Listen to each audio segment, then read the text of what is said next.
Well, welcome back to Treasure Hunt, and it has been my pleasure to be able to teach this on Nineveh and the Assyrian Empire. We started way back with the beginning in the Book of Genesis, where Nimrod founded Nineveh. We proceeded through up in part 2 was all about Assyria and the northern kingdom of Israel, and there were 3 Assyrian kings that would come at 3 different times and just ransack, defeat, take what they wanted, and ultimately they took population and people out of there. And then we saw that the Assyrian Empire under Sennacherib, their attention turned to the southern kingdom. And Hezekiah was the king, Isaiah was the prophet, and Hezekiah was a great king. He was a godly king. And this was one of those rare times in Israel's history where the king and the prophet were together and both godly and walked with God and loved the Lord and loved God's people. And that's a hard duo to beat, or a trio with the God of Israel on your side. And so Sennacherib came and could not win. He laid siege to Jerusalem, and it took a whole lot longer than he thought, and eventually it looked like he might win. He's at the city walls, and he goes back and thinks, well, the next day or the day after, I've got it. But the angel of the Lord comes in the middle of the night and slays his army, 150,000 of them. And so after that, we've gone ahead and moved on with further kings. We ended last week with Ashurbanipal, a great king, a uniter, a builder, but not afraid to battle also. And it is during him that, and during his reign in 635, he's got about 9.5, maybe 10 years left in his reign, that the word of the Lord comes to a prophet way back over in Judah, in Jerusalem, and speaks to Nahum. And in our Bibles, we have 3 chapters, but it's one prophecy. And God gives a prophecy to the destruction to him on Nineveh. And he writes it. And I encourage you to read that before we finish off here, if you can. After I'm done with this series, and this one, which is number 4, I'll be recording Nineveh and teaching it in Sunday school class. But we need to move on now.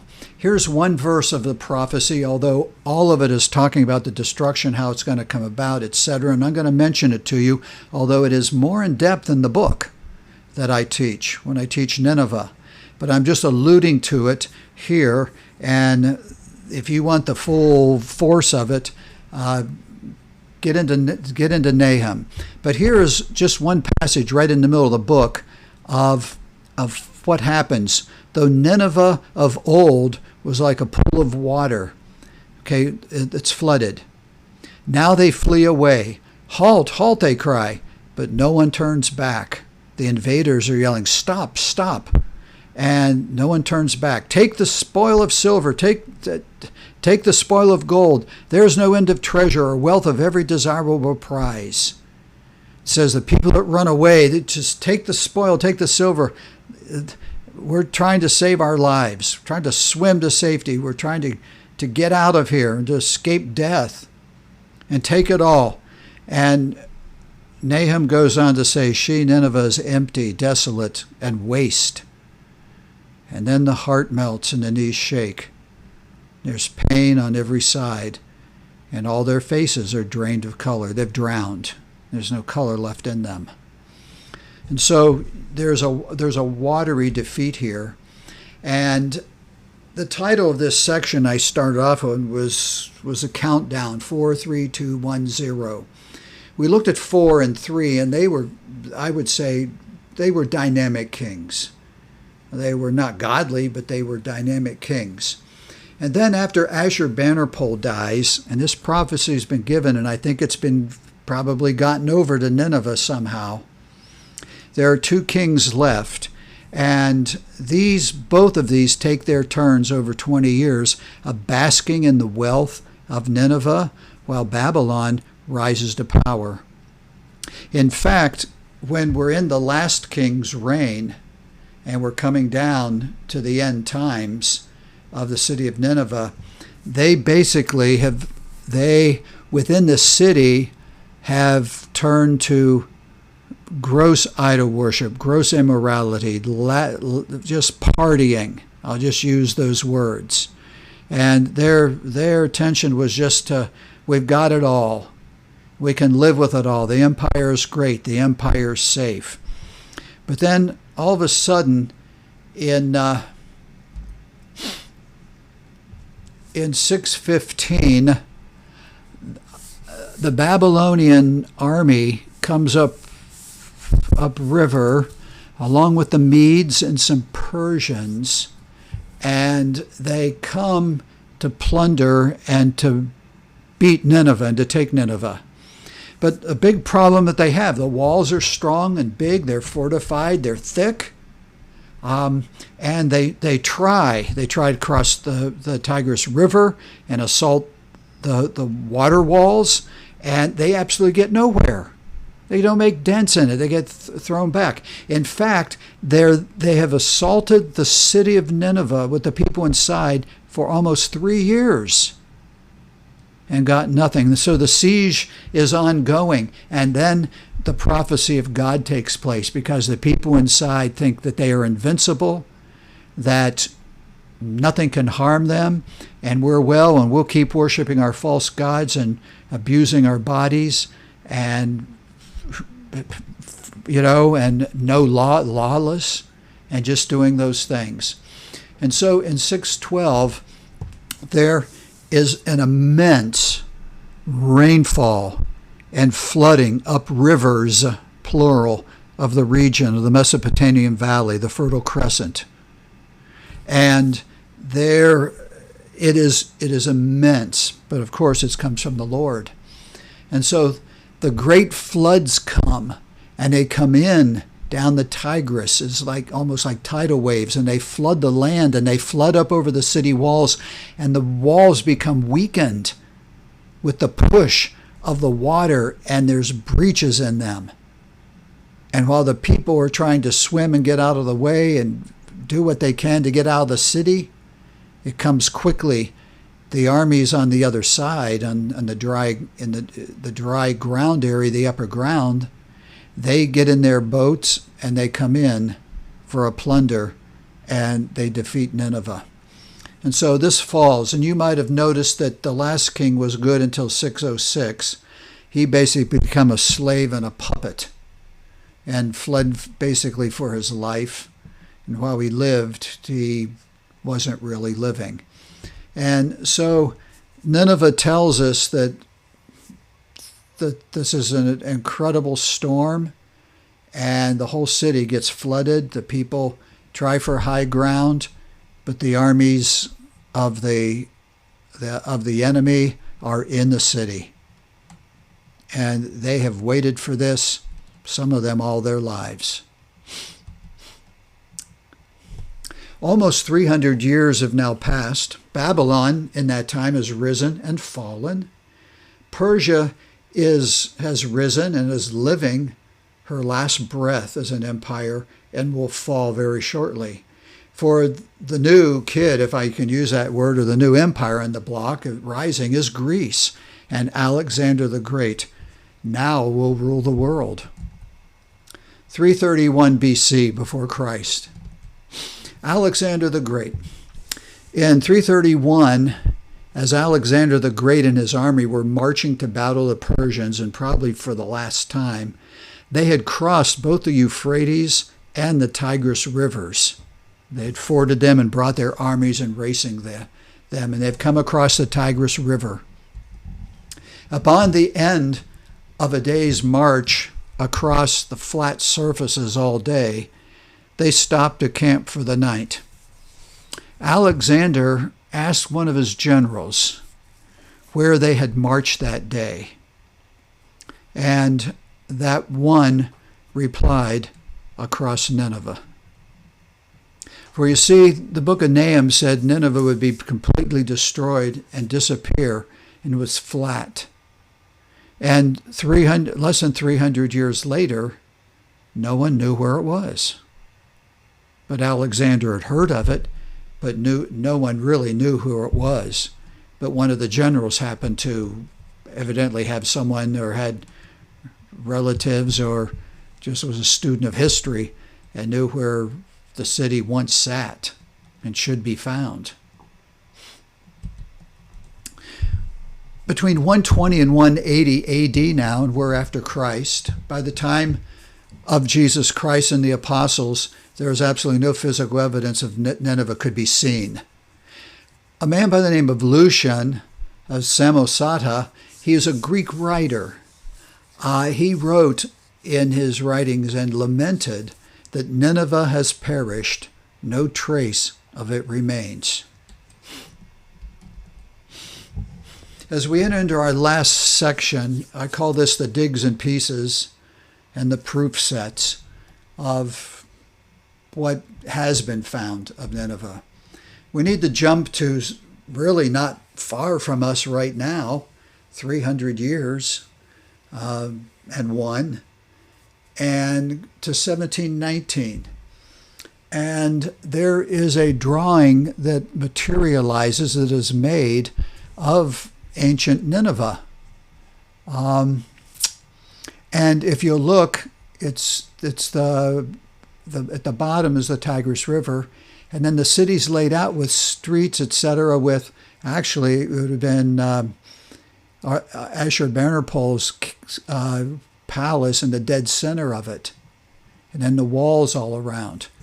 The sizing of the city was not a square, but it was an attempt to show the greatness of it.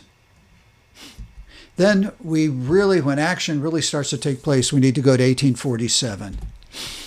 Sir Austen Layard, he discovered the city of Nineveh, the ruins of it, and the findings. And here's what he laid out and what he did find. He found out the city wall was 3 miles by 1.5 miles.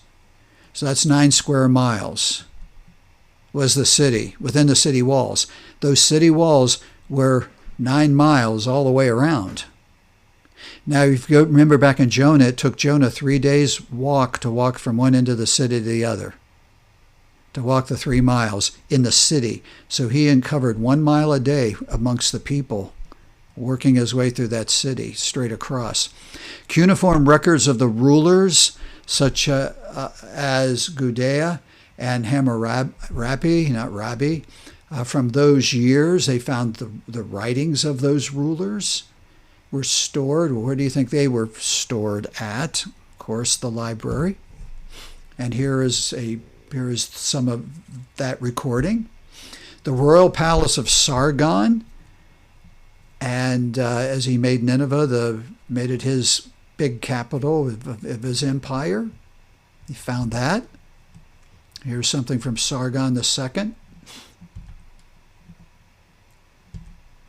King Sennacherib, and he had made this city spectacular this day and built the world's oldest aqueduct and a massive 50-foot high, it was 55 feet tall, the aqueduct around the city. And this is just an artist's sketch of the river going through and the water up above. But here's the actual findings of leftovers of it. Do you see it's sort of tiered? But we'll understand it better when we see this was the aqueduct. Notice that not only was some lower and some narrower, and some as they were tiered as they went highway. And what they would do is the water would come through and then start to diversify into all these different conduits, sub-aqueducts, and they'd take them to various parts of the city or out to the farmlands. And this would be all up above the city. These would run until they were needed to drop down and people to pull water from them. An incredible water system. It wasn't underground, but it was above ground. He unearthed the magnificent royal residence of King Sennacherib in 1849, 71 rooms, with incredible sculptured walls. That's where most of the king's artwork always was. It was on the walls, whether it was the outer walls of the city or the inner walls of the palace. They put stuff on walls. They wanted it in there forever. And this is the palace of Sennacherib. As they're starting to dig it out and find things. He also unearthed the palace and the famous library of Ashurbanipal. And in this case, this is not a typo with its 22,000 inscribed clay tablets. It ultimately turned out, as he died and more excavation went on, that there are at least up to 30,000 clay tablets in that library. It's a pencil sketching of it.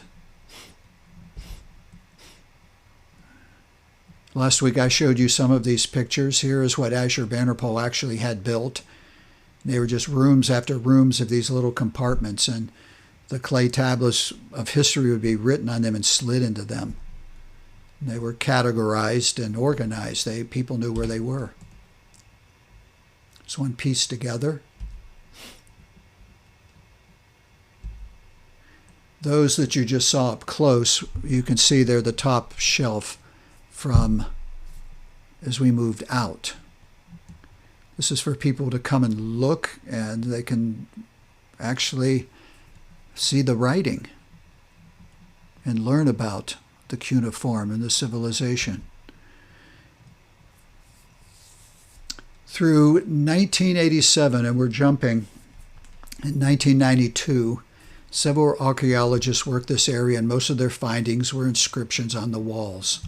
So let's look at the handwritings, plural, on the wall, not the one from Daniel, which is singular.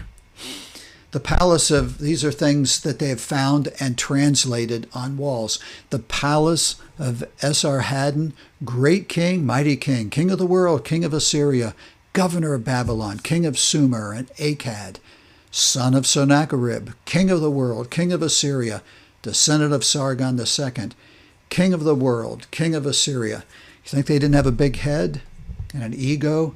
But they also were smart to put their lineage in, and of where they came from and who their fathers were. And we find this constantly throughout this. Okay, on this piece, this reads, the palace of Esarhaddon, a great king, mighty king, king of the world, king of Assyria. I know I'm repeating a lot, but there's more added. Governor of Babylon, king of Sumer and Akkad, the one who should be reconstructed the temple of the god Assur and rebuilt Esagil and Babylon. And we know he rebuilt Babylon because he reigned out of there. And renewed the statues of the great gods, son of Sennacherib, king of the world, king of Assyria, descendant of Sargon II, king of the world, king of Assyria. The palace of Esarhaddon, strong king. Ooh.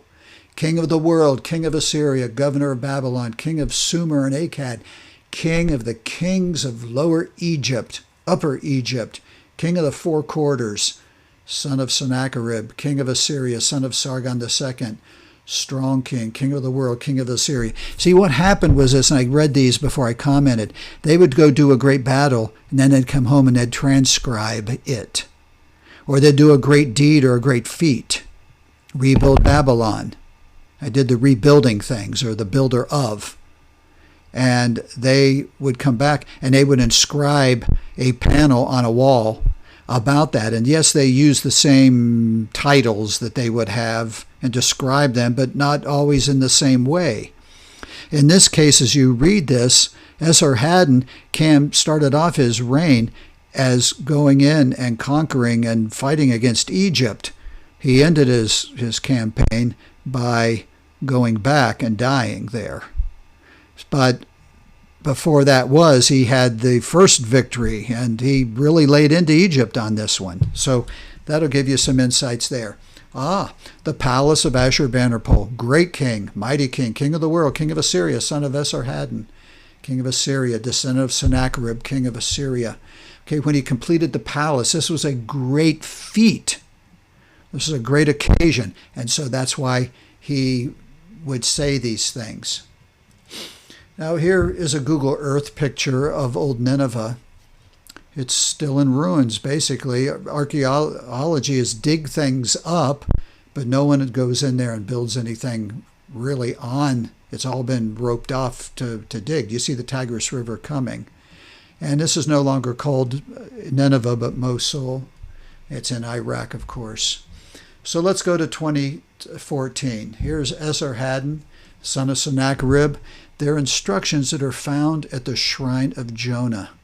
But there's something sad that happens here. 2014, ISIS blew up the shrine of the tomb of the prophet Jonah in the Iraqi city of Mosul. This is Nineveh. The now destroyed Muslim shrine had been situated on a mound where archaeologists soon found the remains of a palace of the Assyrian king Esarhaddon. The king's name is referenced in inscriptions discovered in tunnels ISIS dug into the mound as the group searched for artifacts to sell on the antiquities market. Today, archaeologists are using these tunnels to investigate the temple remains. So what happened is ISIS blew it up to get rid of it, and what they found is anything they found and carry out, or they think they could sell in a black market on the world, they did.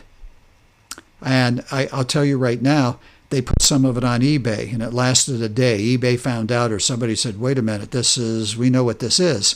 And they took it down. But it was on eBay, some of that stuff. So what did exactly ISIS destroy? They took out walls, and I'm going to show you that in a minute. They blew up the tomb of Jonah. And this is, after they blew it up, this is the people that went back in after they had raided it for what they wanted. They missed a lot. And so there are 7 inscriptions were still found in the looters' tunnels dug beneath the destroyed tomb of Jonah. And just one of these tunnels is shown here, and the inscriptions are on the wall. Here's writing. This inscription was found during the excavations of Nineveh on the back of a fallen Iamasu, a deity with a human's head and the body of a lion or bull. It reads, the palace of Ashurbanipal, great king, mighty king, king of the world, king of Assyria, son of Esarhaddon, king of Assyria, descendant of Sennacherib, king of Assyria. Wow. And these are some of the things that they've started to dig and that they've found in the palaces of Sennacherib, Ashurbanipal, and these men. So here's what ISIS did. The tomb of Daniel, they blew it up. The tomb and mosque of Jonah, blew it up. Large parts of the Nineveh wall, they blew it up or bulldozed it. The Mosul Museum, several artifacts, mainly the Assyrian ones, destroyed. Here's the bulldozer leveling the wall, the ancient wall, the Great Wall. They said they were doing it because they were doing it for purification's sake, that many of the Muslim mosques there did not agree with them or live Sharia as they felt it their up to standards. They burned the central library to the ground. What they found that they thought could be sold on the black market for money that they kept. And so I already told you about the eBay incidents, etc. Today, what's going on? Well, modern Nineveh, of course, is Mosul, and they continue to build on the river. And ISIS seems to be gone for now and out of that area. They will return. And yet, where we started in this study in the book of Jonah, in chapter 1 and verse 2, God came to Jonah and said, arise, go to Nineveh, that great city, and cry against it, for their wickedness has come up before me. Nineveh is like so many of our big cities of the world, including America. There is no God except the God of the world, the God of lust and pleasure and power, and the evil one sits in the offices of rulership. And modern Nineveh needs the gospel. And just as the days of Noah, Nineveh cries out today for the word of the true God, as America cries out for the true God. We need to share Christ. We need to share Jehovah God Almighty with our world as the clock ticks down, not just on a city and a civilization, but the clock ticks down to the return of the Lord Jesus Christ. Thank you for being with me. This is who I am. This is how you can reach me. Appreciate any comments. And just watch YouTube, because we set sail for some more treasure hunts. Maybe not next week. This was all part of a series that I did in my Sunday school class at one time, and then I had to stop.